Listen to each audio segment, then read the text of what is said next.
Hello everyone, you're welcome to Mathematics Tour.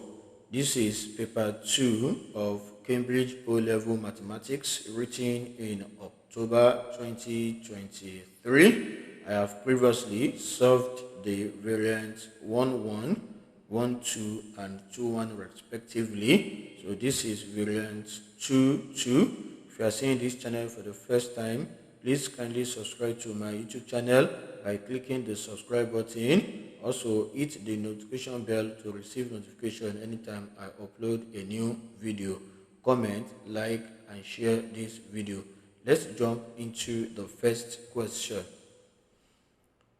1A, Idris repairs computers. This is how he calculates the charge for a repair. $56 for the first hour, then $12.25 for each additional 15 minutes. Work out the amount Idris charges for a repair that takes him 2 hours. So don't forget that this is paper 2, calculator is allowed. Okay, so we'll be using calculator in this solution. So we have these hours. So we know that 2 hours will be equals to 1 hour, okay, plus because it's going to charge $56 for the first hour, then the second hour will be 15 minutes into 4. That will be 4 into 15 minutes, okay. So this is what it's going to charge. For 1 hour, it is $56 plus 4 times the remaining 15 minutes will be 4 times 12.25. Okay, so if you do this, you should get 56 add 49. Okay, and your answer should be 105. Okay, so we're going to have $105. So that is the amount he's going to charge for his 2 hours. Okay, so let's go to Roman figure 2. Idris charges $166.25 for another repair. He starts work on the repair at 2:30 p.m. Find the time when he completes the repair. So for this, you have to break this 166.25 down. Okay, so let's say 166, okay, 0.25. Okay, let's subtract 56. Okay, so if you are subtracting $56 from it, so that means we are taking away an hour. Okay, so if you do this with your calculator, you may want to put 0 and 0 here. Okay, so this should give you 110.25. Okay, so that means for an hour. Okay, so we have deducted an hour from this. So then the remaining amount of money should be for the 15 minutes, the amount it charges for the 15 minutes. So how many lots of 15 minutes we're going to see? So yeah, we need to divide $110.25 by 12.25, okay, to see how many lots of 15 minutes we have here. So we can say 110.25 then divided by 12.25. 12.25 is the amount it charges for every 15 minutes. Okay, so when you divide this by this, that means we want to get how many lots, the lots of what 15 minutes in this amount. So this will give you 9. Okay, so that means we have 9 lots of 15 minutes. Okay, so if you have 9 lots of 15 minutes, so we can convert it to hours. So we can say 9 times 15 minutes. Okay, so this will give us 2 hours, okay, 15 minutes. So that is 9 times 15 minutes is going to give us 2 hours 15 minutes. As the product of this gives 135. Okay, so from 135 minutes, so we can take 2 hours there, that is 120, okay, minutes. Okay, so we are left with 15 minutes. Okay, so 135 minutes is equivalent to 2 hours 15 minutes. Okay, so that means the total hours available in 166.25 $5 will be this 1 hour add 2 hours 15 minutes, so that will be 3 hours 15 minutes. Okay, so if it starts at 2:30, so we have 2:30 and it works for 3 hours 15 minutes, so that means it should be done by 5:45. Okay, so that is the time it completes the repair, so it will be 5:45. Okay, and you may want to write it in 24 hour time, so that will just be addition of 12. Okay, so it's going to be 17:45. Okay, but I'm good to go with this. So let's go to the next question. Part B. Idris invests $6,200 in an account paying compound interest at rate of 1.7% per year. Calculate the total amount of interest earned at the end of 4 years. So I will say P, which is the principal, is equals to 6,200. Then the rate is giving us 1.7%, so which could be written as 0.017.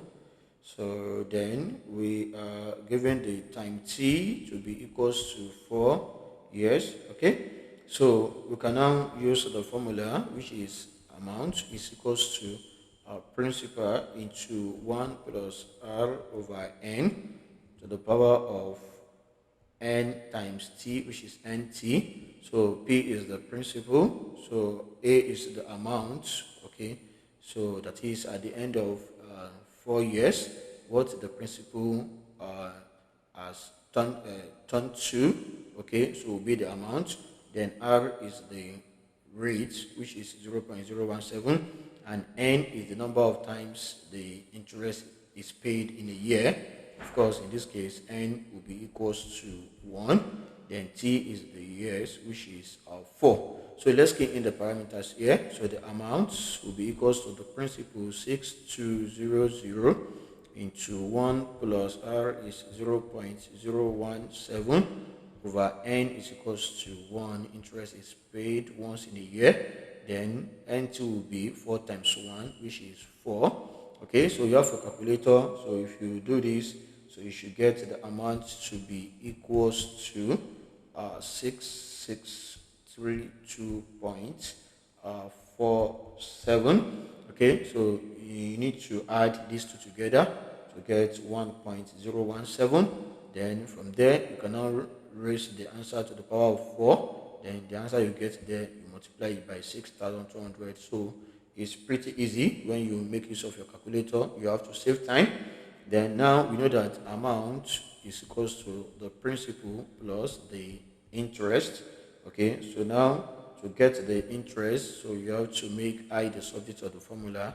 So I will be equals to amount minus the principal. So that will be 632.47. That's the amount minus the principal, which is 6,200. So this should give you 432.47. So that will be the interest, okay, and at the end of 4 years. So I have $432.47. So let's go to the next question. So that will be part C. So the exchange rate between dollars and euros is 1 to this. So I can see euro against, okay, let's start with dollar. So you can see dollar ratio euro will be 1 to 0.84. Okay, then Idris buys some equipment from a website that charges in euros. The equipment costs 760 euros. Okay, then Idris must pay 2.5% tax on this cost. Work out the amount Idris pays for the equipment, including tax. So give your answer in dollars. Okay, so what we need to do here is very simple. So we need to get the amount he pays, because at 100%, okay, so it pays 760, so without the tax. So when the tax is added, then that means it has to go up a little bit by 2.5%. So that means from 100%, it should go to 102.5%. So that will be the final amount he paid. Okay, the amount including tax will be this. So I can denote it with x. So if you cross multiply, you see that you have 100x to be equals to 760 multiplied by 102.5. Okay, percent. Okay, so let's divide both sides by 100. So if you do this, so the value of x, I can write here, the value of x should be equals to 779. Okay, so that means it pays 779 euros including tax. Okay, so now what will now be the equivalent of this in dollars? Okay, so we have 0.84 here, and he paid 779. Okay, so what was done to 0.84 to get 779? So to get that, just have to say times 779 over 0.84. So that will give you what was done to this, and you can do the same thing to this side, to be multiplied by 779 over 0.84. Okay, so when you multiply this by 1, it should give you the necessary answer here. In this case, this will be 927.38. So that will be 927.38. So that is the equivalent it pays in dollars. So I can scroll down and write my answer here. So that means it pays $927.38. So let's go to the next question. So that will be question 2. Find the size of one interior angle of a regular 15-sided polygon. So we know that the sum of exterior angles of any regular polygon is 360 degrees.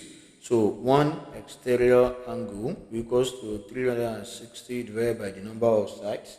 In this case, we have 15, and that will be equals to 24 degrees. Okay, so we can get one interior angle here. So because one interior angle and one exterior angle add up to 180 degrees. So just like, let's have an example here. So let's say this is an interior angle of a polygon. Okay, so if you extend this, this will be the exterior angle. So the interior and the exterior angles are both on a straight line, so they should add up to 180 degrees. So I can say one interior angle now. Okay, so it's equals to 180 minus one exterior angle, which is 24 degrees, and of course that should give me 156 degrees. So I have 156 here. Then Roman figure 2. The diagram shows part of a regular 15-sided polygon. Find the value of x. Okay, so to get the value of x, so you need to get the whole of this angle from here to this place. Okay, so you have to do that, and this is one interior angle of a regular polygon, so which is 156 degrees as calculated here. So but to find this, we don't know this small angle here from here to here. We need to find it. Once we get this, of course, so our answer will be 156. The value of x will be 156 degrees minus our answer here. So we need to find this angle here. Okay, so that means we need this triangle. So this triangle is an isosceles triangle because this side and this side are equal. So I'll put y here to denote this angle. Of course, this angle will also be y, and this is one interior angle of the 15-sided regular polygon, so which we found to be 156. So we need to say y add y plus 156 should be equals to 180 degrees. That's the sum of angles in this triangle. So this will be 2y plus 156 equals to 180 degrees. So this will be 2y equals to 180 degrees minus 156 degrees. So you have 2y to be equals to 24 degrees. Of course, y is equals to 12 degrees. So that means this place is 12 degrees. Then I can now find the value of y now. So the value of y, x rather, so x degrees will now be equals to some of the angles, some of the total interior and the interior angle here. Sorry, let's scroll up a little bit. So the whole angle here is 156, and this smaller one is 12. Okay, so it will be 156 degrees minus 12 degrees. Okay, so that should give me 144 degrees. So that will be the value of angle x. So let's go to the next question. That will be question 2b. A, B, C, and D are points on the circle. Center O. AB is the diameter of the circle. Angle BAC is equals to 24 degrees. Find angle ADC. Give a reason for each step of your working. Okay, so if you look at ACB, that is this ACB, this angle here is 90 degrees. That is angle in a semicircle, because this angle, okay, has its two legs or arms, okay, to be from the diameter, that is angles in a semicircle. So you may want to know about circle geometry very well. I have a playlist of video where I solved the whole questions in 2018, 2019, and 2023 respectively for IGCSE. So you can visit the videos and you can see the videos, and I'm 100% sure that it will be a thing of the past for you, okay? Because it was well explained there, okay? So this is 90 degrees, and you can easily get angle ABC, angle ABC. So why? Because angle ABC and angle BAC are complementary angles, because this has already taken 90. So to get this, I will just say 90 minus 24. So that should give me 66. So I'll put 66 degrees here. Okay, fine. So we know that angle ADC, this angle, okay, and angle angle ABC, this angle, okay, so they add up to 180 degrees, because they are opposite angles of a cyclic quadrilateral, that is this angle here and this angle here, okay, so they add up to 180 degrees. So I can say that ADC will be equals to 180 degrees minus 66 degrees, okay, and that will be equals to 114 degrees. That is 114 degrees, okay. So that is the value of angle ADC. So I can say, okay, I don't need to write this. I think I've said everything verbally. Okay, so on how to do that. Okay, so ADC is equals to 114 degrees. So we have angles in a semicircle. Okay, so we want to write. Let us write ACB. Okay, is equals to 90 degrees. So that would be sum of angles,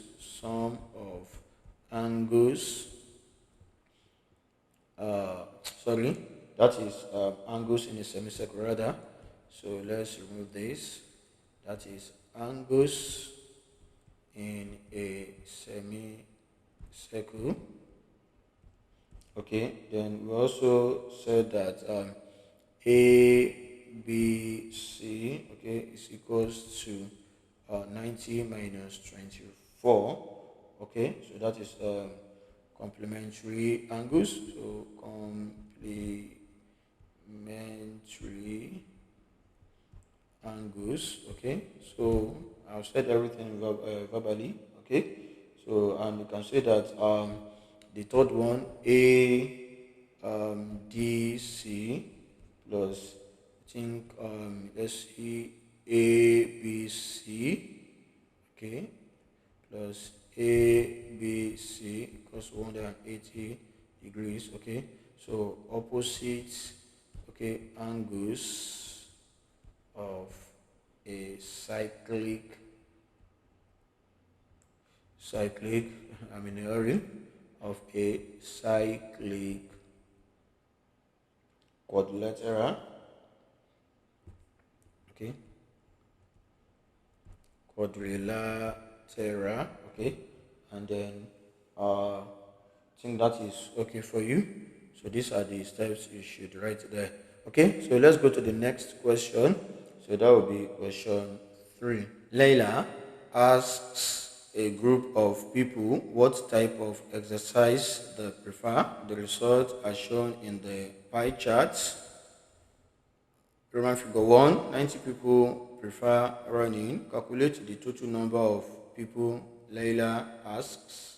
So what we need to do is from this, we know that 90 people prefer running. So to get the sectorial angle of running, it will be number of people that ran. So it will be 90, then over the total number of people, which is x, okay, we don't know, then multiply by 360 degrees.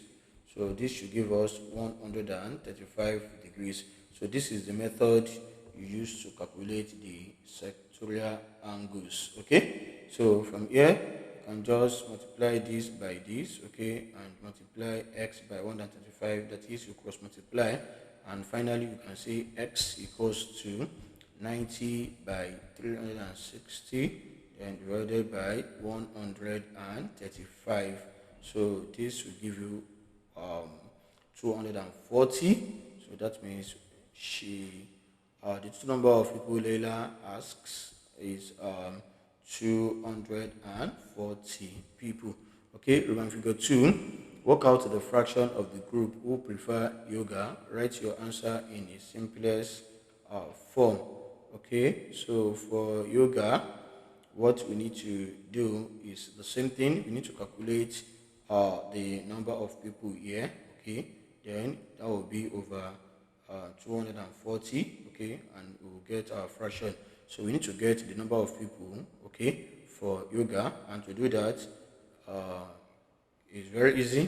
So you need to calculate the angle here, okay, by adding 135 to 90 to 60. Okay, then you subtract the answer from 360 degrees, so that will give you the angle. Okay, and in this case the angle will be 75. Okay, so that is what you need to do. Okay, so once you get this, the angle will be 75 degrees for yoga. Okay, so over the total angle, which is 360 degrees. Okay, so this will give you 5 over 24 degrees. So this is one way and is the shortcut. So another way, which is a long cut, is to find the number of people for yoga using this method here. Okay, so that will give you 50. Okay, so then you can now say 50 over total, which is 240, and you still come back to 5 over 24. So I think this shortcut is pretty easy. Just find the degree, the angle of sectorial angle of yoga, then divide it by 360 degrees, okay, and leave your answer as a fraction. So the answer will be 5 over 24. Okay, so let's go to the next question. That will be 3b. Leila records the number of steps she walks each day for 60 days. So we have number of steps in thousand. So that is between 5,000 and 8,000, 8,000 and 10,000, 10,000 and 12,000, 12,000 and 15,000, 15,000 and 20,000, and you have their frequencies. Okay, so complete the histogram to represent the data. So you can see we don't have equal interval, so that means we're going to need frequency density. And to get the frequency density, so you need to divide the frequency by the class size. Okay, and we're going to plot the frequency density against the number of steps in thousand. Okay, so let's quickly do something here. So Cambridge has already done one for us, okay, which is this. That's between 5,000 and 8,000, the first one. Okay, and the frequency density is 3. Okay, so this is what you need to do. Here the frequency is 9, then you have to divide 9 by the class size, which is 3. That is 3. So the frequency density will be 3 here. So frequency density, then density. Okay, so that will be for this. Okay, so for this one it's going to be 16, and the class size will be 9, 10. Okay, because 8 is not there, so we have 9, 10, that is 2. 16 divided by 2, so that will be 8. Here we have 11, 12, that is 2. 14 divided by 2, you have 7. So here you have 13, 14, 15, that is 15 divided by 3. Okay, that will be 5. And here we have 6 divided by 5, that will be 1.2, because we have 16, 17, 18, 19, and 20. So 6 divided by 5 will be 1.2. So we can now complete this now. Okay, so let's go with the first one. That's between 8 and 10 now. 8 and 10. So we have the frequency density to be 8. Okay, between 8 and 10. So from here, so it should be this one here. Okay, then you can easily join this one from here up to this.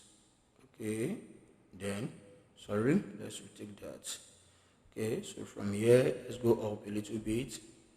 Okay, then you can join this and this together. Okay, so pardon me for any mistake here. So this should be up here. Let's leave it like that. Okay, so the next one will be between 10 and 12. Okay, between 10 and 12, so that will be 7 as we have it there. So between 10 and 12 it will be 7. So 12 is here. Let's take it from here. So go to 7. 7 will be the middle here. Okay, then this can come here, so like this. Okay, so we are good to go. Then the next one will be from 12 and 15, and the frequency density is 5. Okay, 12 and 15. So the frequency density is 5. It will be middle here. Okay, good. So the middle here. Okay.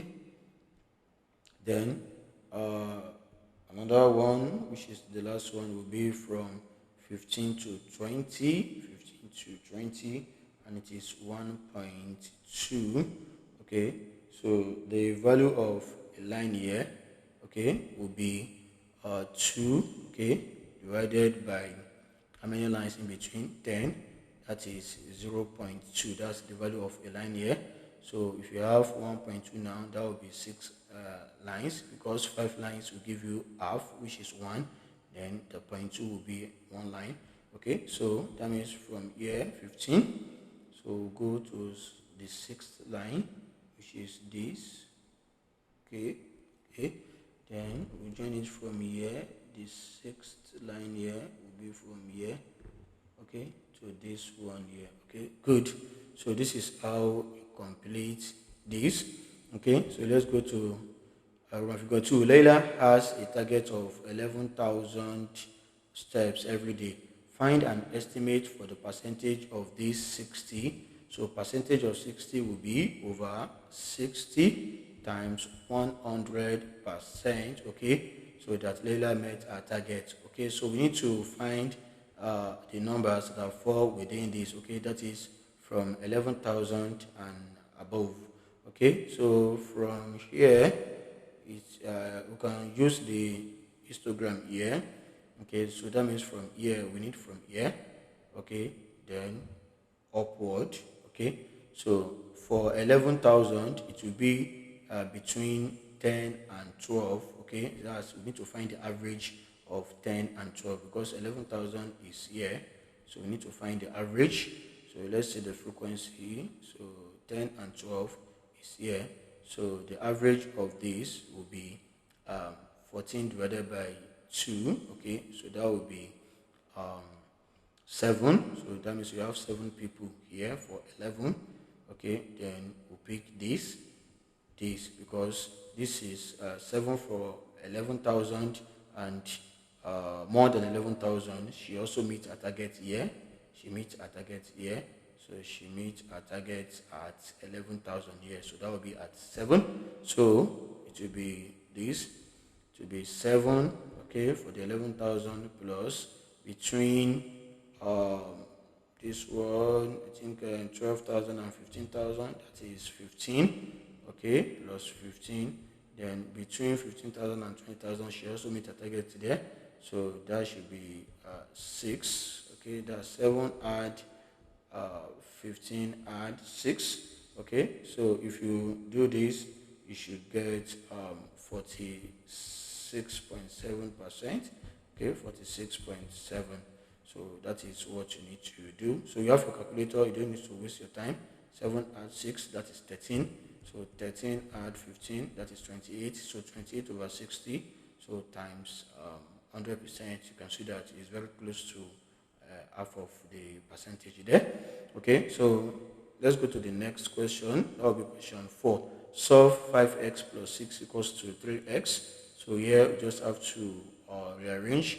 So we're going to have 5x minus 3x equals to negative 6, and 2x equals to negative 6, x equals to negative 6 over 2, which is equals to negative 3. Then 4b, the mass of a plum is n grams. The mass of an apple is twice the mass of the plum. Okay, so then the mass of a banana is 50 grams more than the mass of the apple. The total mass of the plum, the apple, and the banana is 450 grams. Okay, form an equation in n and solve it to find the mass of the plum. Okay, so you can say mass of the plum is n. Okay, so if the mass of the plum is n, so mass of apple will be 2n. Okay, then the mass of banana, which is 50 grams more than the mass of the apple, so it's going to be 2n plus 50. That's the mass of the banana. So the total mass of the plum, the apple, and the banana is 450. So that means we're going to have n plus 2n plus 2n plus 50 equals to 450. Then this, and this add up to 5n. So equals to 450. Then this goes to the right hand side and becomes negative 50. So we have 5n to be equals to 400. Then n is equals to 400 divided by 5. And n is equals to 80. Okay. So the value of n is 80. So we can scroll down and write 80. Write 80 grams here. So part C, solve by factorization. We have this s squared minus 4s minus 21 equals to 0. Okay, so you can do the product of this and this. That would be 21 rather. So that would be 21s squared. And the product of 21s squared will be 1x and 21x. We have 3x and 7x. So you can actually use 3x and 7x to add up to negative 4x. So that would be x squared, okay, plus 3x minus 7x minus 21 equals to 0. So you can simplify this by factoring x here. That will be x into x minus plus 3. Okay, then we can factor out 7 here, minus 7 into x, then plus 3 equals to 0. So we have x minus 7, okay, into x plus 3 to be equals to 0. So this implies that x is equals to 7 or x equals to negative 3. So let's scroll down and write x equals to 7 or x equals to negative 3. So let's go to the next question. That should be question 5. Okay, a bag contains 40 balls. 28 of the balls are red and the rest are green. So that means R for red to be equals to 28 and G for green to be the rest, and that would be 12, because the total is equals to 40. Okay, so that is 40 minus 28, that gives 12. Aisha takes a ball from the bag at random. Note its color and replaces it, so it is with replacement.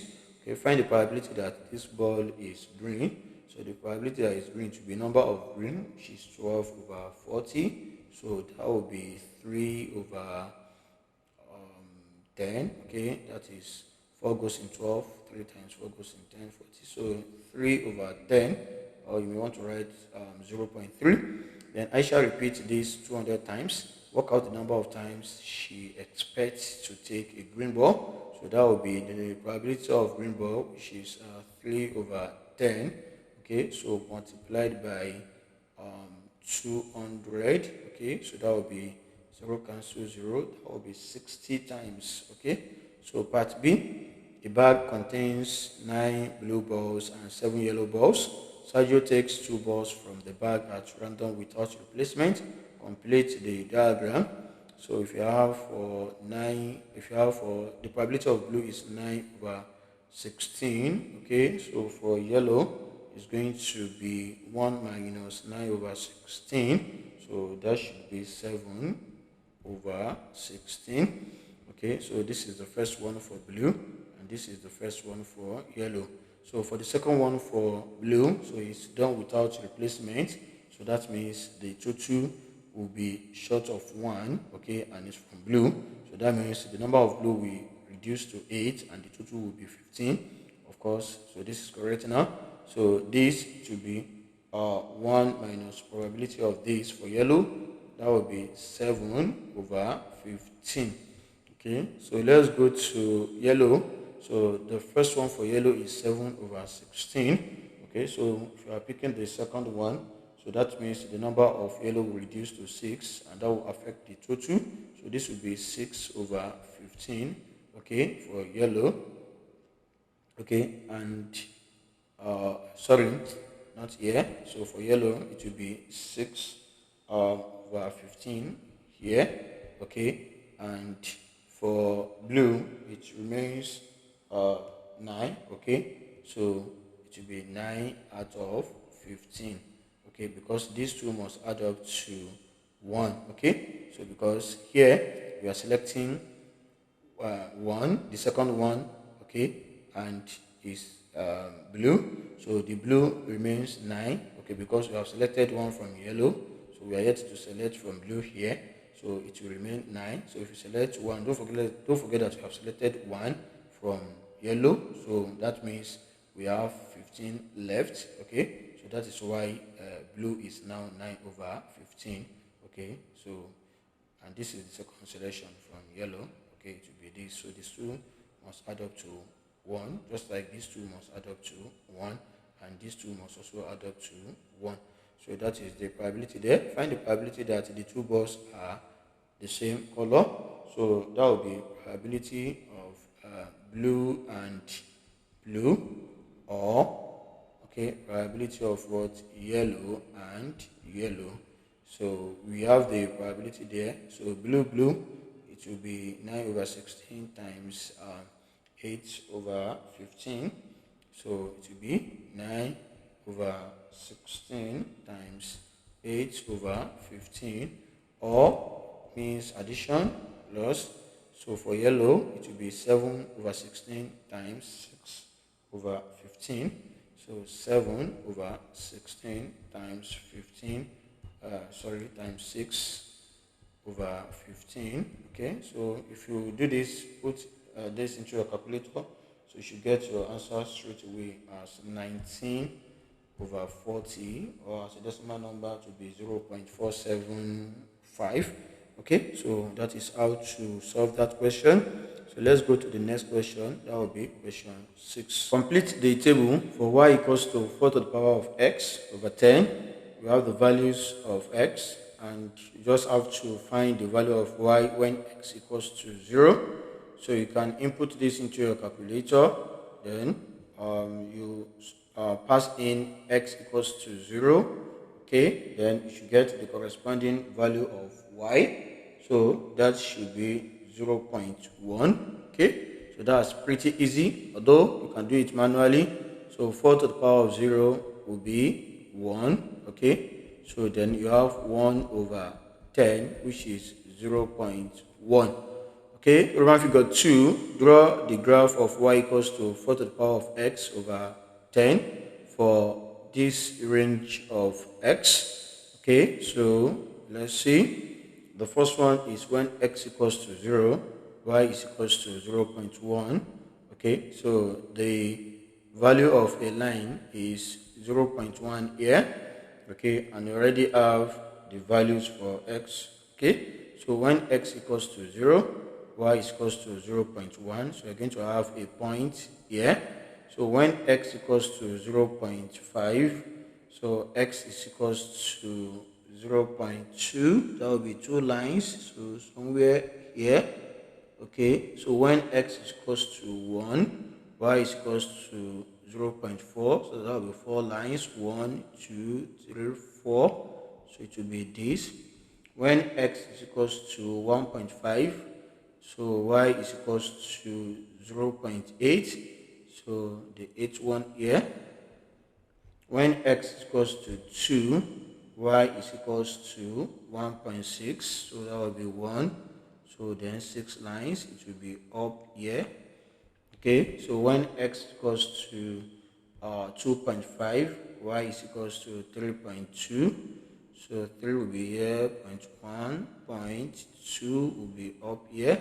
So when x equals to 3, y is equals to 6.4. Okay, let's check that, 6.4. So that will be here. Okay, so I'm going to connect these together now. Okay, then I will join all the points together, then show you the output. So because I'm going to use freehand sketch, but for you, you can make use of your French curve. Okay, so this is the rough sketch of the curve. So but for you, you can make use of your French curve and join the points together. So let's go to the next question. So use your graph to solve the equation 4 to the power of x over 10 equals to 5. Okay, so we know that the whole of this is equals to y. So that means we need to draw a line at y equals to 5. There lies the solution. Okay, so let's go back to the grid and draw a line at y equals to 5. So definitely it will be from here. Draw it like this. Okay, so we need to trace that point to the x-axis. Okay, somewhere like this. So we have point x to be here. So from here, let's draw.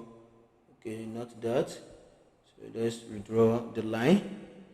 So we have a point from here, then down to this place. Sorry for that.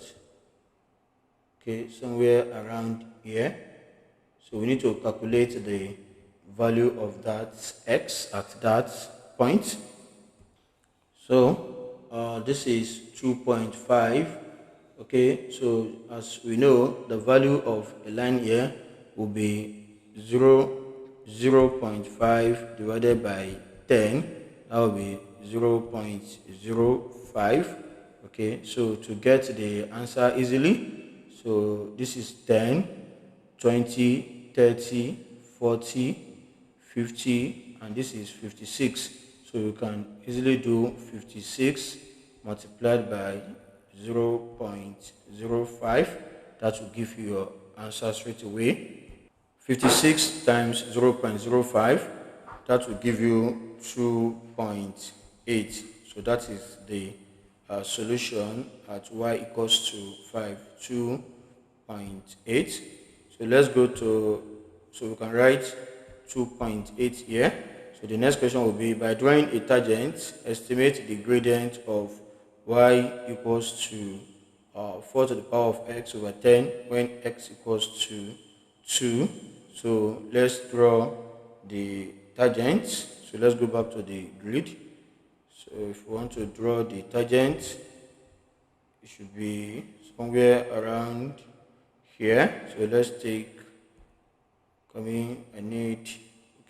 So we need to draw a line that touches this curve at a point. Okay, so what you can do is to draw a line somewhere here, okay, like this.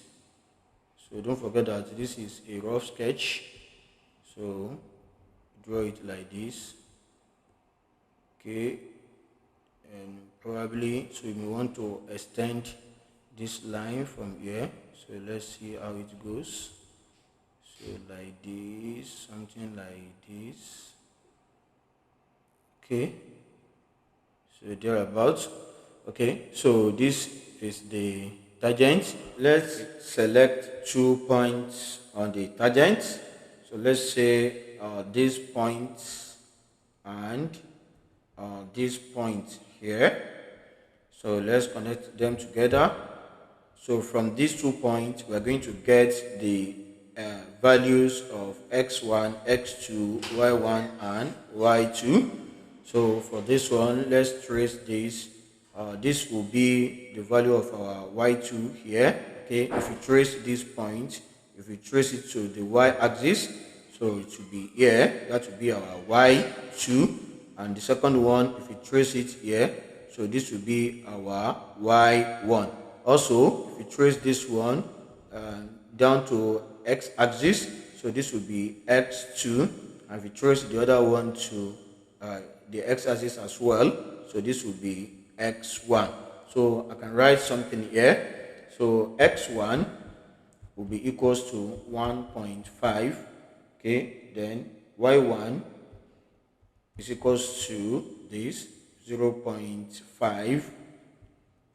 Okay, then x2 will be equals to 2, and y2 will be equals to 1.6. Okay, from here. Okay, 1.6.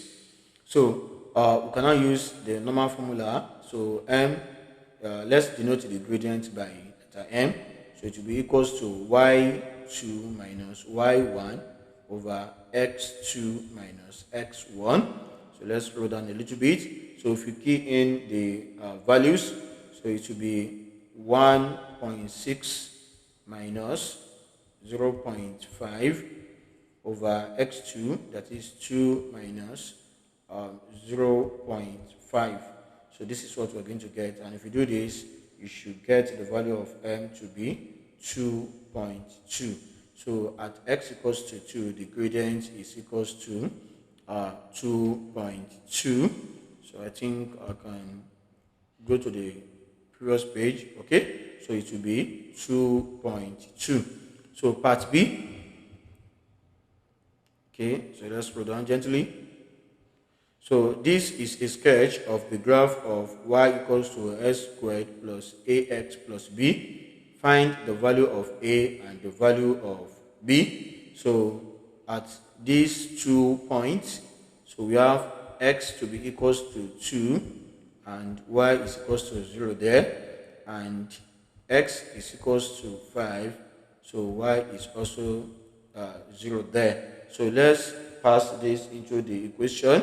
Okay, then when y is equals to 0, when s equals to 2, y equals to 0, that will give us the first equation, that is 0, that's for y, equals to 2 squared plus ax, that will be 2a plus b. So if we rearrange this, so this will give us, okay, 0 is equals to 4 plus 2a plus b, which is the same as 2a plus b equals to negative 4. So let's call this equation 1. Okay, sorry, let's slow down gently. Okay, so that is equation 1. Then when x is equals to 5, we can do the same thing. So we're going to have 0 to be equals to 5 squared, that is 25, okay, plus 5a, so plus b. So if we rearrange as well, so this will give us 5a plus b equals to minus 25. So let's call this equation 2. So we can solve these two equations simultaneously. So let me write them here. So we have 2a plus b equals to negative 4. That's equation 1. Then we have 5a plus b equals to negative 25. That's equation 2. Okay, so we can easily eliminate b by subtraction. So let's put minus here, minus here, minus here. So 2a minus 5a, that will be negative 3a. Then b is gone. Then equals to minus 4 minus minus 25. That will be minus 4 plus 25. So that will be 21. So if you divide both sides by negative 3, so a will be equals to 21 over negative 3, and that will be equals to negative 7. Okay, so we can now substitute a equals to negative 7 into any of the equations. So let's take equation 1. So that's equation 1 here. So we have 2 into the value of a is negative 7 plus b equals to negative 4. So this will give negative 14 plus b equals to negative 4. Okay, so b will be equals to negative 4. Then add 14. So b will be equals to 10. So a is equals to negative 7 and b is equals to 10.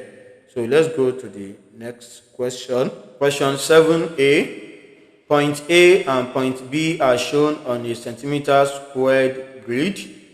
Roman figure 1. ABC is a triangle. Here are 5 possible coordinates for point C. So take this sign, okay, the 2 coordinates from the list that make A, B, C an isosceles triangle. Okay, so let's do this.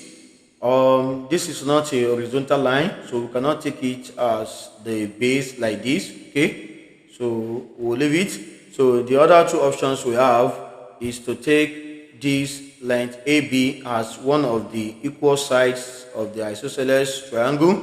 So if you have this, so you can either draw a line like this, okay, or you draw a line like this. Okay, so let's see the one we have there. So if we are going to have it up here, so that means we're going to be having something like minus 3, minus 4. Okay, so let's see the given coordinates, minus 2, minus 1. Okay, so let's try out this.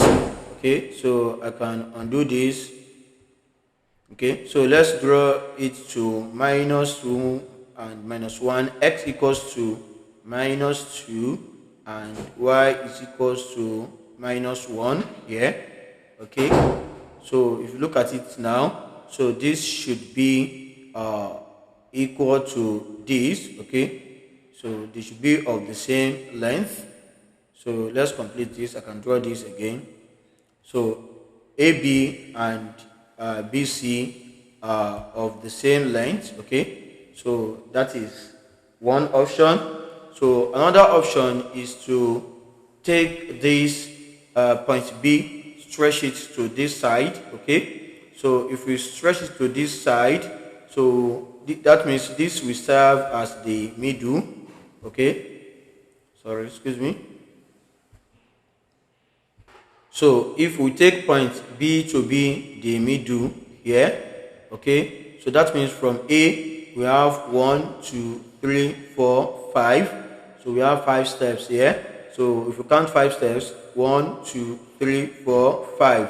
Okay, so that means the other leg will be here. So let's join it together from B. Put the leg here. then if we join these two together now, so we're going to have another isosceles triangle, because this side will be equals to this side. AB will be equals to BC. Okay, so that is x equals to 6, y equals to 1. Okay, so that means we have this, okay, and this to be valid. Okay, so if we test other points, okay, when x equals to minus 2, y is equals to 4, so minus 2 and y is equals to 4.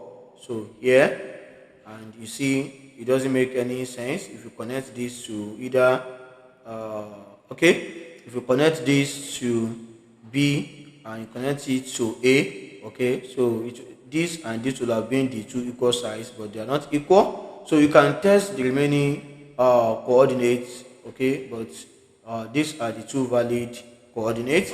So Roman figure 2, find the column vector for AB. Okay, so from A, 1, 2, 3, 4, 5, that is x equals to 5 because we moved to the right hand side, 1, 2, 3, and y is equals to positive 3 because we moved up. So I can put 5 here and I can put 3 here.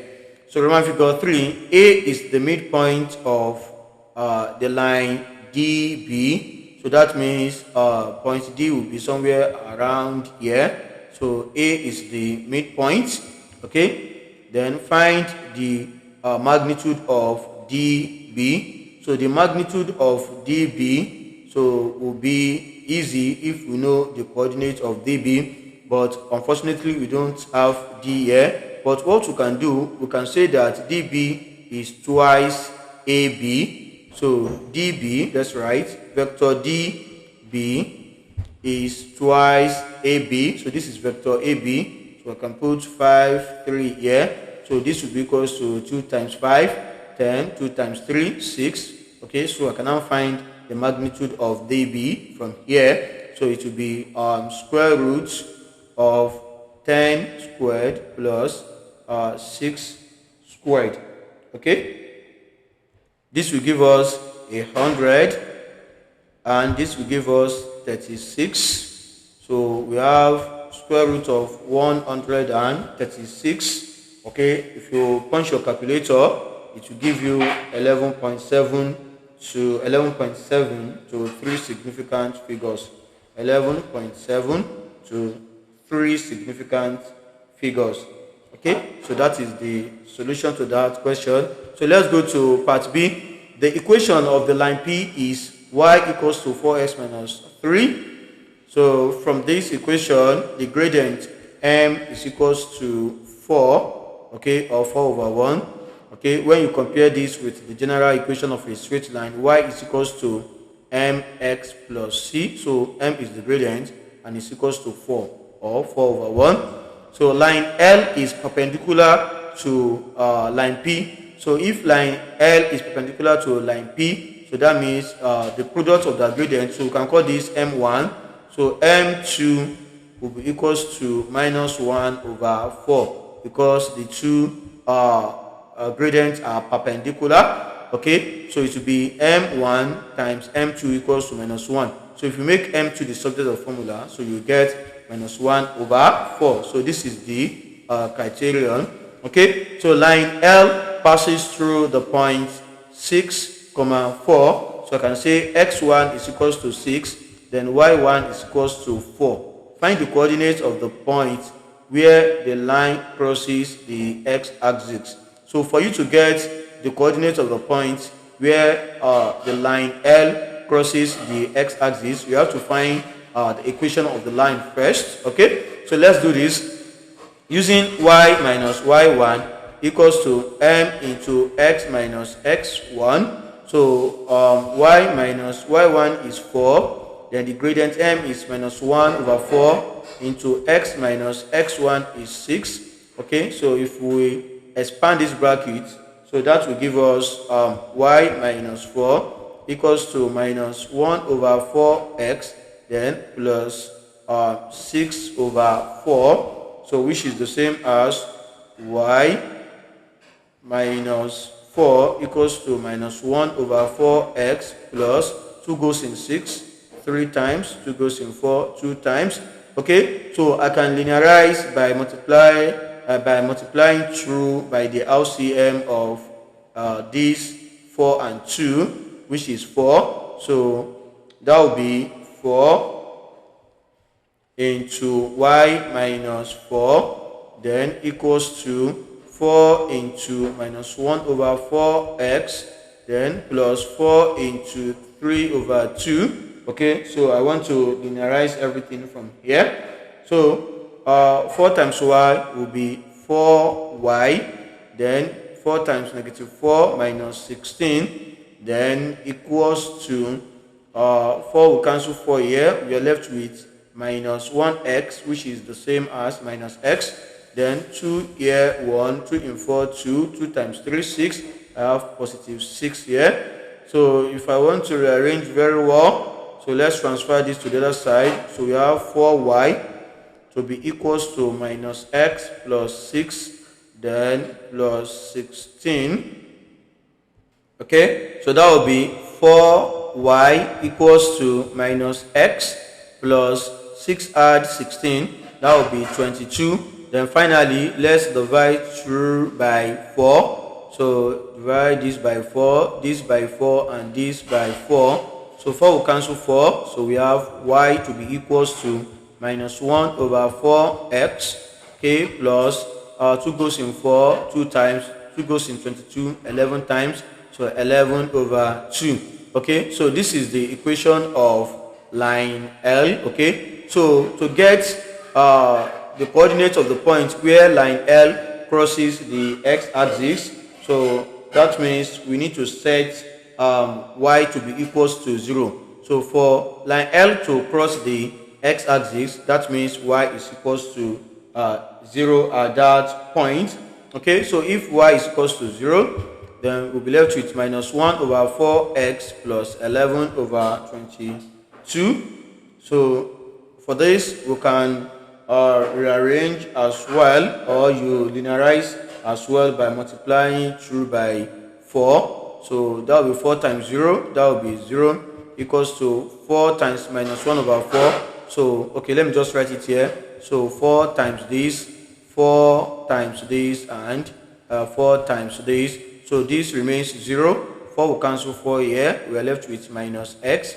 Then plus, so 2 here, 1, 2 in 4, 2.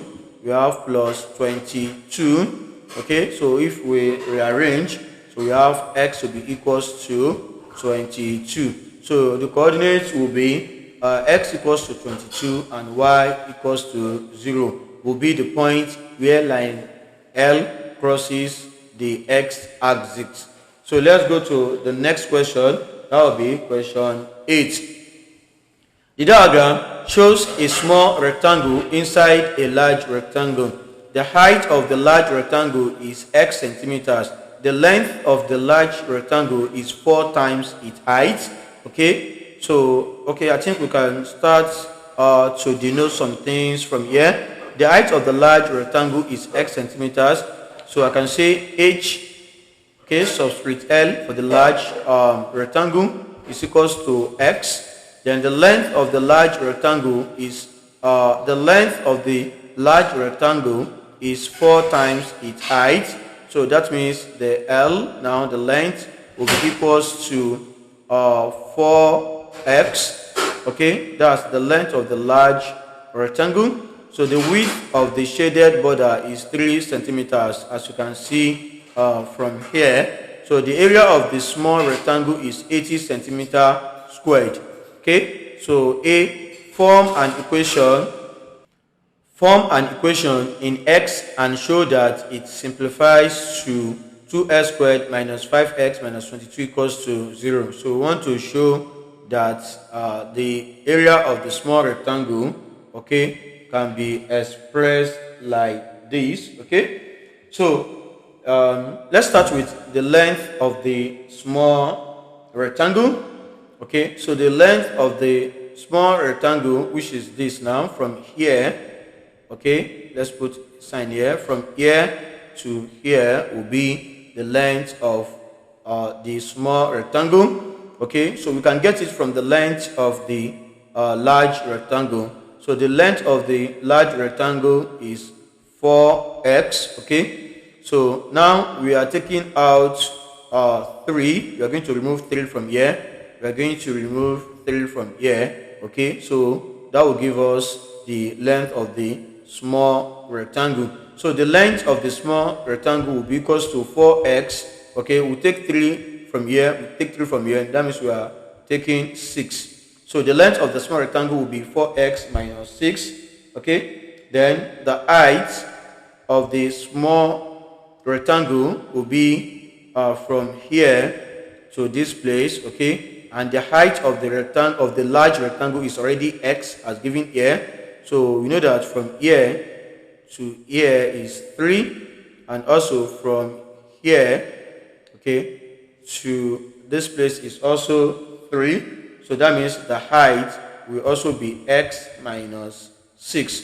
So we can now use this to get the area. Okay, so we can say that the area now will be length, that is x, 4x minus 6, then multiplied by the height.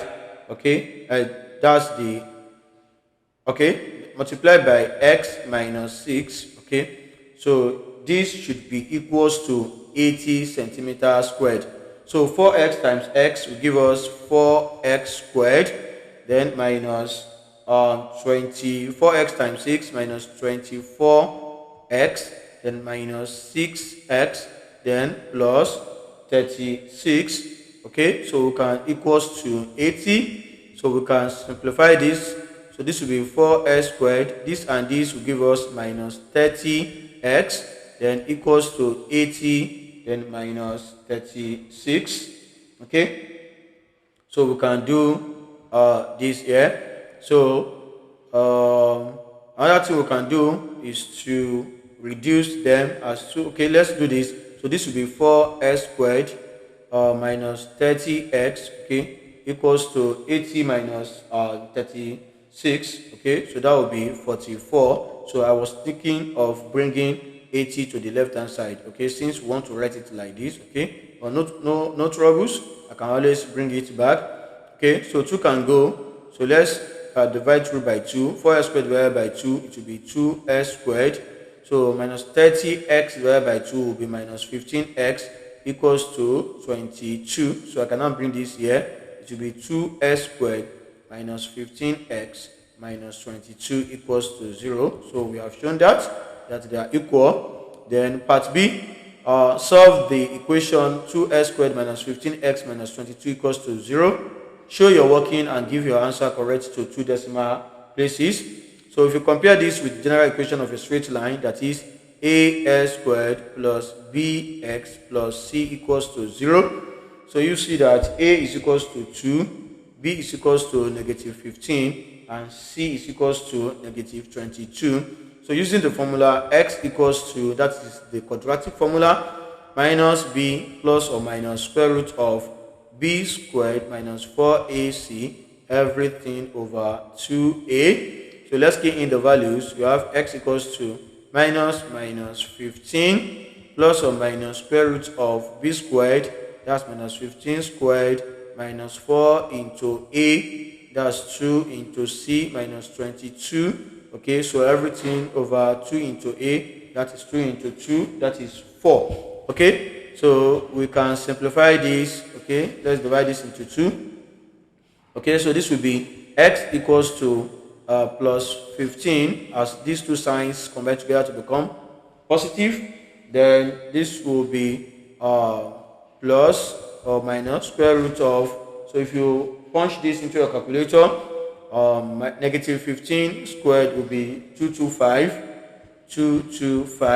Then if you multiply negative 4 by 2 by negative 22, you should get positive 176, then over 4. Okay, so you can simplify this to 15 plus or minus. So square root of 225 plus 176, you can do that directly. So that will give you 20.02 over 4. So we can now split it into two here. Okay, let's scroll down. So for the first one, so for the first one, when x is equals to, for the first one, that's a positive. So we're going to have x equals to 15 plus 20.02 over 4. So you can do this directly. Okay, so we're going to get your answer if you input it directly. So you don't have to simplify this bit by bit again. So x will be equals to 8.76. And if you do the other one, that is x equals to 15 minus 20.02 over 4. Okay, so x will be equals to minus 1.26, okay, to 2 decimal places as required. So x is equals to 8.76, or x equals to minus 1.26. So that will be the solution there. So let's go to the next question. Calculate the shaded area. Okay, so to get the shaded area, so we have to use the, let's go to the grid. Okay, so to get the area of the shaded part of this diagram, so we have to find the area of the large rectangle. Then we need to find the area. Okay, we are given the area of the small rectangle. Then we'll subtract the area of the small rectangle from the area of the large rectangle, and that will give us the area of the shaded region. Okay, so let's come here. So the area of the shaded region will be area of the large rectangle, which is 4x for the length times the height, which is x. So that is something like length times breadth, okay, or length times height. They are all the same.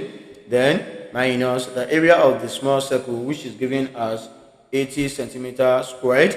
Okay, so but we just found the values of y to be positive 8.76 and negative 1.26. Of course, the length of a rectangle cannot be negative, so we'll take the value of x to be 8.76. So that means we're going to have 4 into 8.76, okay, then into 8.76 minus 80. So if you key in this into your calculator, okay, so if you do this and this, you should get 35.04. okay, one of the things you should do is to always save time. Okay, so you can input this into your calculator and get your answer straight away. Okay, so you have 8.76 minus 80. So if you now multiply this and this, you will get 306.95 minus 80. Then finally, that will give you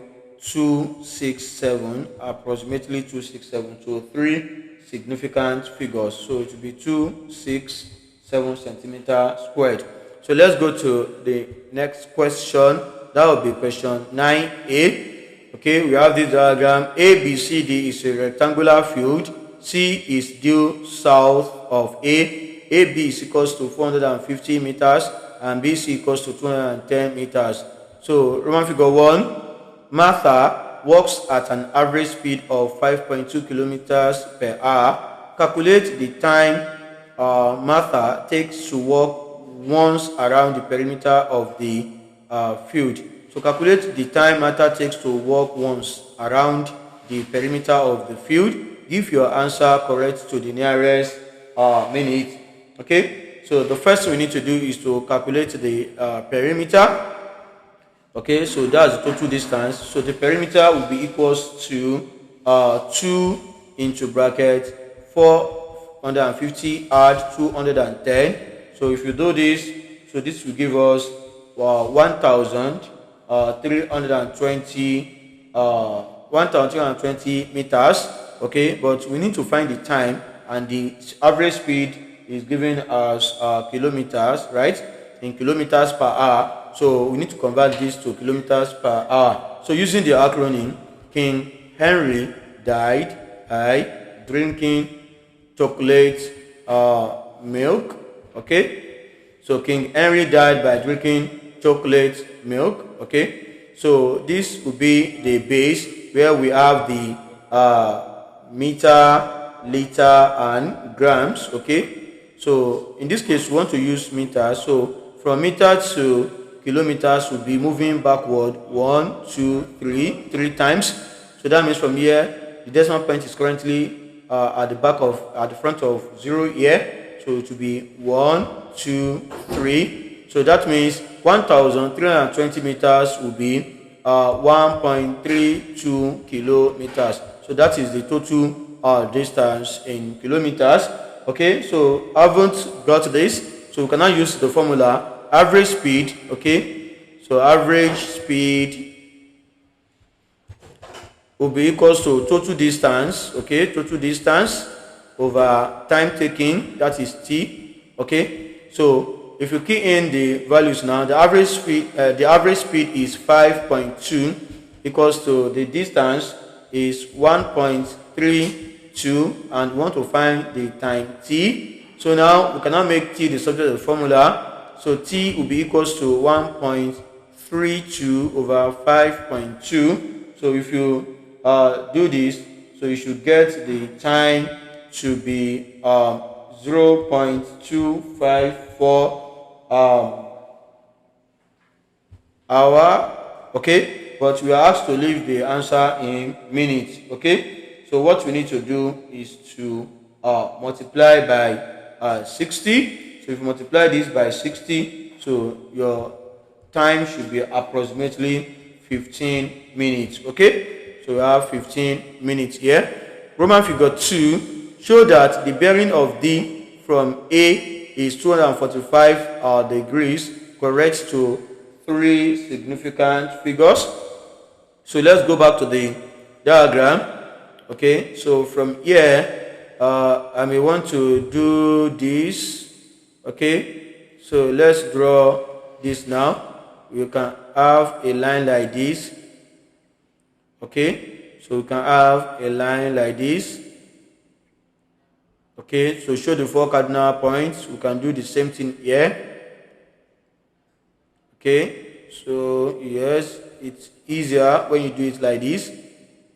Okay, then you have something like this. Okay, so good. So what we want to show that the bearing of D from A is 245. So D from A, okay, that is, we want to get from here to this place to be 245. So I can draw this a little bit down here. Okay, so that's what we want to do. And this one is can enter here because C is vertically under this, as stated in the question, that C is due south of A. Okay, so C is due south of A, so it can enter here. So we already know that from here to here is 180 degrees. Okay, so the only thing we need to know is this angle here. So I can call this theta. Okay, this small angle here from here to here. So that is the angle I want to know. Once I get this, I will add it to 180 degrees, and that should be the solution. Okay, so if here is 450, so this place will be 450. If here is 210, so here will be 210, okay, meters. Okay, so from here, what we can do is to make use of SOHCAHTOA if you want to sine rule, or can use cosine rule, you can use sine rule, but the easier one is to make use of this SOHCAHTOA constant. Why? Because this is already we have 90 degrees here, so this is a right angled triangle. So from there we can use tan theta. Okay, so tan theta, because we have opposite against adjacent. Okay, so the opposite here is 450 and the adjacent is 210. So that is tan. So tan theta, okay, equals to opposite 450 over adjacent 210. So you can reduce this, okay, as 0 cancel 0, or you can just input that into your calculator directly. Okay, and if you do that, 450 divided by 210 should give you 2.1429. So that means tan theta equals to 2.14, okay, 29. Then theta will be equals to tan inverse of both sides will be tan inverse of 2.1429, and theta should be equals to 65 degrees. Okay, so now we can say that the bearing, okay, is now the bearing of, that's right, the bearing of D from A will be equals to 180 plus 65 degrees. Okay, that will be 245 degrees. So that is what you need to do there. So let's go to the next question. That will be part B. So PQR is a triangle and S is a point on PR. PS is 10.3 centimeters. QR is 12.6 centimeters. QPS is 42 degrees and QRS is 35, okay, as given here. So calculate QS. So we want to find this QS, okay. So what we need to do is to firstly find PQ, okay, before we can find QS, okay. So we need to find PQ. Once we find PQ, then we can use cosine rule, okay, to get QS. So how can we get PQ? We can get PQ by considering triangle PQR. That's the whole triangle, okay. And in this case, we are going to use sine rule, okay. So we are going to use sine rule. So it will be, let's scroll down. So let's write here, it will be PQ over sine. So this is PQ, it will be the opposite angle sine. This is PQ rather, and it will be the opposite angle sine 35. Okay, it's equals to QR, which is 12.6 over sine. The opposite angle will be sine 42. So from here, if you make PQ the subject of the formula, so you have PQ to be equals to sine 35, okay, multiplied by 12.6, okay, divided by what? Sine 42. If you input this into your calculator, so PQ should be equals to 10.8 centimeters. So PQ is equals to 10.8 centimeters. Now it's easy to get the value of QS by using cosine rule. So to use cosine rule is pretty easy. So you don't necessarily need the formula. So this is the side that we want to find, QS. Okay, it will be this side equals to square of this side plus square of this side minus 2 times the product of the two, then cos 42. As simple as that. Okay. So I'm going to write that straight away. Okay, let's write here.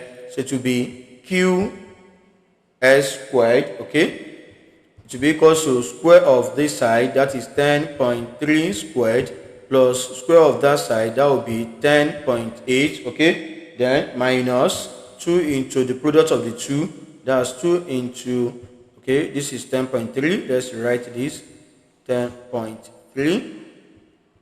Okay, so 2 into 10.3 into 10.8, then cos 42 degrees.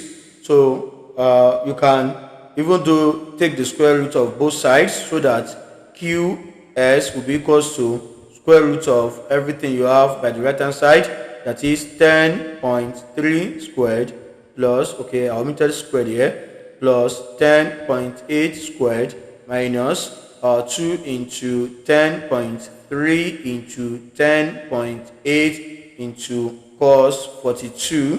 Okay, so you can input the whole of this into your calculator. As calculator is allowed, then you get the value of QS to be equals to 7.58 so centimeters. Okay, when corrected to 3 significant figures, okay, this will be the answer. Okay, so you don't have to waste time. So by showing this, okay, it's enough for you, okay, to convince, it's enough to convince the examiner that you know what you are doing. So you don't have to show all the steps like that. You need to be smart. Okay, so I can write the final answer here. That is 7.58 centimeters. So let's go to the last question. This is question 10. So volume of a cone is giving us 1/3 volume of a cylinder, that is pi r square h. Then the curve surface area of a cone is pi rl. So we have this solid. A solid is formed from a large cone with a small cone removed from the center. So the small cone is mathematically similar to the large cone. The vertex of the large cone is vertically below the vertex of the small cone, because that is very important. So the height of the large cone is 21 centimeters and the diameter of the top is 18 centimeters. The height of the small cone is 14 centimeters. So that the volume of the solid is 399 pi cube centimeters. Okay, so what we need to do here is pretty easy. So we need to find the volume of the large cone. Okay, then we also find the volume of the small cone. Then we subtract the volume of the small cone from the volume of the large cone, and that will give us this. Okay, so that is what we need to do. Okay, so the volume of the large cone will be denoted by VL. It will be equals to 1/3, okay, pi r square h. So the h here will be for the large cone, the r here will be for the large cone. Okay, so from the diagram, the diameter of the large cone is 18, so the radius will be half of it, that is 9, and then the height is given as 21 centimeters as shown in the diagram. So I can say that the volume will be 1/3 times pi, since we want to leave our answer in pi. So it will be times 9 squared, that is the radius squared, then times 21, that is the height. So if you do this, input this into your calculator, the volume should be 567, okay, pi centimeter cube. Okay, so that is the volume of the large cone. Okay, so we need to find the volume of the small cone, but we neither have the radius.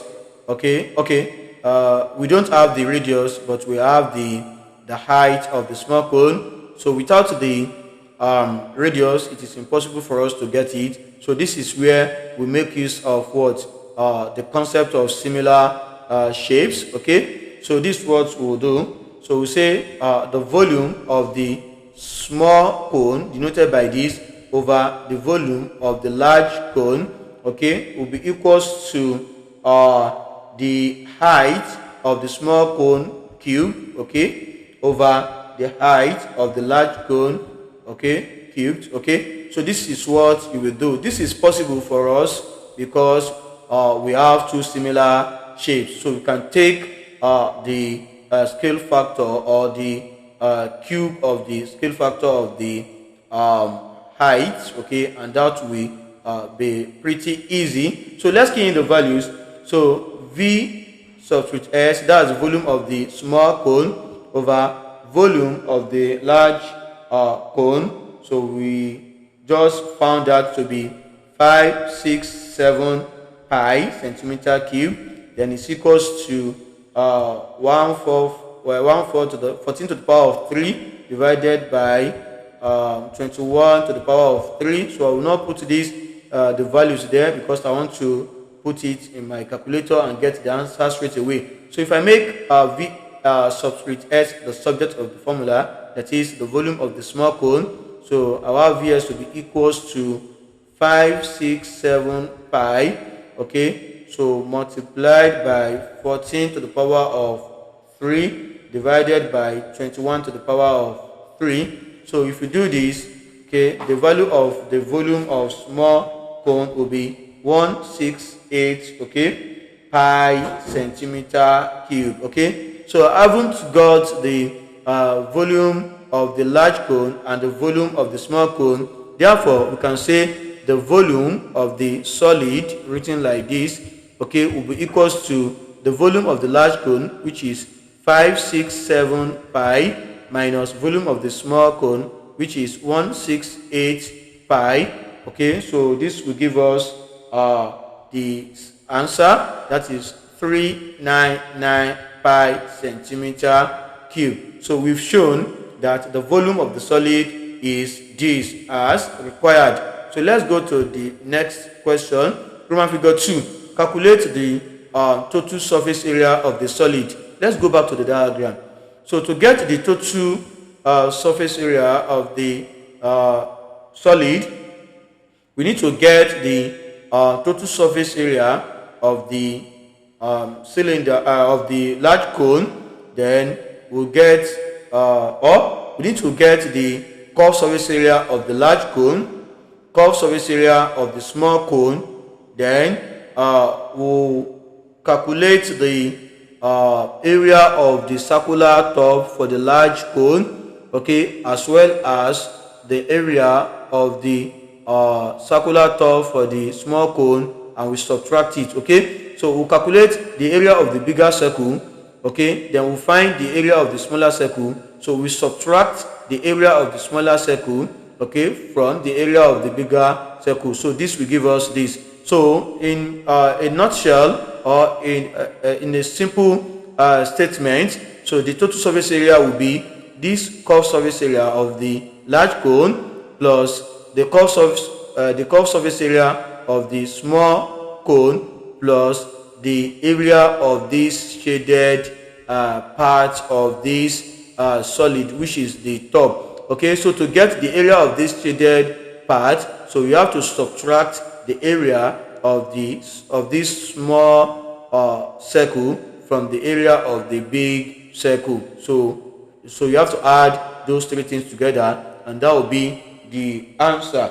Okay, so taking a step forward, let's calculate the curved surface area of the large cone. So we can go back to the next page now. Okay, so the curved surface area of the large cone will be equals to pi RL. Okay, so where R is the radius of the large cone, and then L will be the slant height, which we don't have yet. Okay, so from here I can draw this now. I can draw something like a right angle triangle. Okay, so if I want it to be up here, that is from the radius, then we have the altitude or the perpendicular height, then we have the slant height here. Okay, so this will be the radius of the large circle, which is 9, and the height is 21, which is here. So I can calculate the slant height. So let's go to the next page and do that. So I can draw it somewhere here. So this will be the radius, so this will be the perpendicular height, and I'm going to have the slant height here.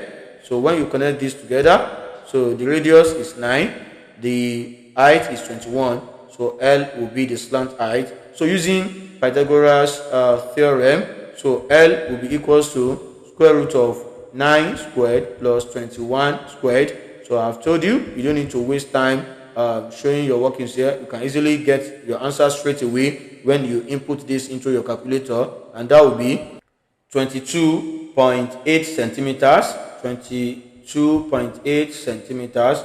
So from here I can calculate the curved surface area of the large cone.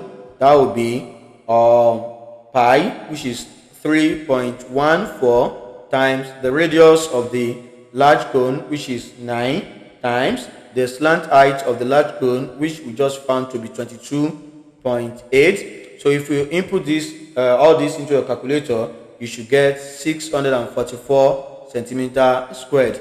So we are done with the curved surface area of the large cone. So next is to calculate the curved surface area of the small cone, and that will be curved surface area of the small cone, written like this, equals to pi RL. So unfortunately we don't have the radius and we don't have the slant height. Also, by using the concept of similar shapes, okay, so we can find the diameter. Since we know the height of the large cone, we know the height of the small cone, so we know the diameter of the large cone, so we can get the diameter of the small cone, and from there we can get the radius. So after that, it's easy for us to get the slant height. Okay, so let's do that. So the height of the large cone, that is 21, over the height of the small cone, which is 14. So it's equals to the diameter of the large cone, that is 18, over the diameter of the small cone, which is unknown. I'll put D here. So if I cross multiply and make this the subject of the formula, so D will be equals to 14 by 18 over 21, and this will give you 12 centimeters. So from here we can get the radius of the small cone to be 12 divided by 2. That will be 6 centimeters. So we can do the same thing to get the slant height as well. So this will be the radius from the center, and we know the height to be 14 centimeters. So we can get the slant height. So from this triangle, this is a right angled triangle. So the radius is 6 centimeters. The perpendicular height is 14 centimeters. So we can get the slant height. So using L to be equal to, that is Pythagoras theorem. So L will be equals to square root of 6 squared plus 14 squared. So finally, L will be equals to 15.2. So now that we have the radius and the slant height, it's easy to calculate the curved surface area of the small cone. I need space. Okay, so I think I can do it somewhere. Okay, I need to remove this. So the curved surface area will be of the small cone will be 3.14 multiplied by the radius, which is 6 centimeters, multiplied by the slant height, which is 15.2. So if you do this, you should get the curved surface area to be 286.37 centimeters squared. Okay, so this will be the curved surface area of the small circle. Okay, so the next thing is to calculate the area of the shaded top here. And to get that, we have to get the area of the large circle and find the area of the small circle and subtract the area of the small circle from the area of the large circle. So that will give us the area of this shaded top. Okay, so from here you can scroll down a little bit. So the area of the big circle there will be area of a circle, which is pi r squared. So we have 3.14 times the radius of the large circle is 9. So it will be 9 squared. So if you do this, you should get 254.34 centimeters squared. So the area of the small circle will be pi r squared. So pi is equal to 3.14 and the radius is 6 centimeters. That would be 6 squared. So if you do this again, this should give you 113.04. Okay, so to get the area of the shaded portion now, that's the top. So you have to do 254 minus 254.34 minus 113.04. So this will give you the area of the shaded top. So this will give us 141.3. Okay, so we can get the total surface area of a solid now by adding three things together. So the first one will be the curved surface area of the large cone plus the curved surface area of the small cone plus the area of the shaded top I showed you, which is this. Okay, so bringing them closer.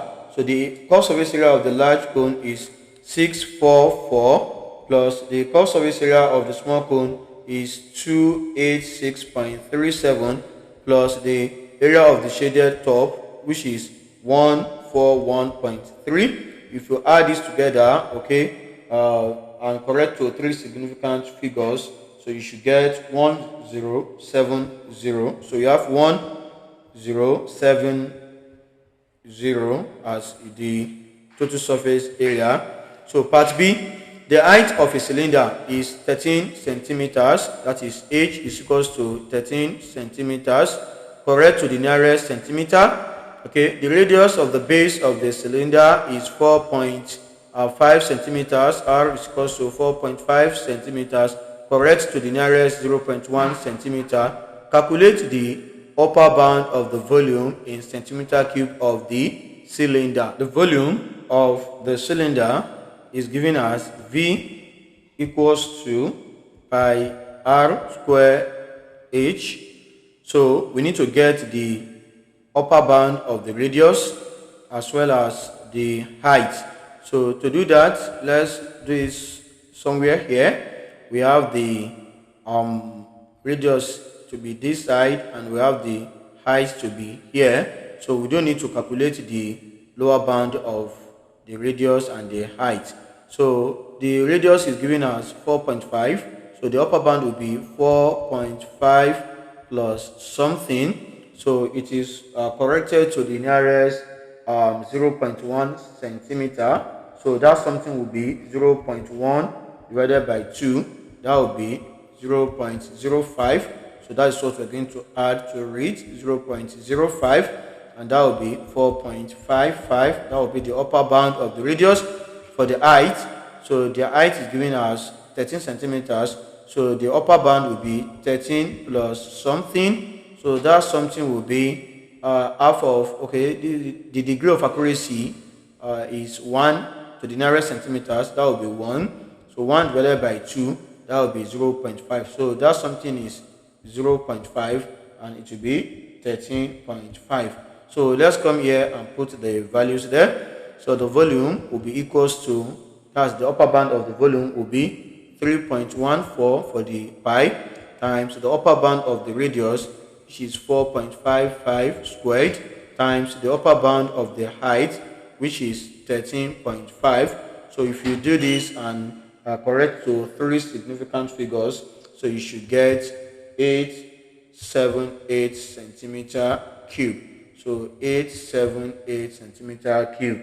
So actually, I thought this would be the last question, but unfortunately, we have question 11. So let's quickly deal with it. So f of x equals to 4x plus 1. G of x equals to 2x minus 3. A, find f of minus 3. So you just have to pass minus 3 into f of x here. So f of minus 3 will be equals to 4 into minus 3. Then add 1. This will be negative 12. Add 1. So this will be negative 11. Okay. Find g inverse of x. Okay. So let g inverse of x be y. So that will be let g of x be equals to y rather. So we have y to be equals to 2x minus 3. Then let's make x the subject of the formula. We have y plus 3 equals to 2x. So we need to divide both sides by 2. Okay, so that means x is equals to y plus 3 over 2. Now let's replace x with g inverse of x. I have g inverse of x to be equals to, then replace y with x plus 3 over 2.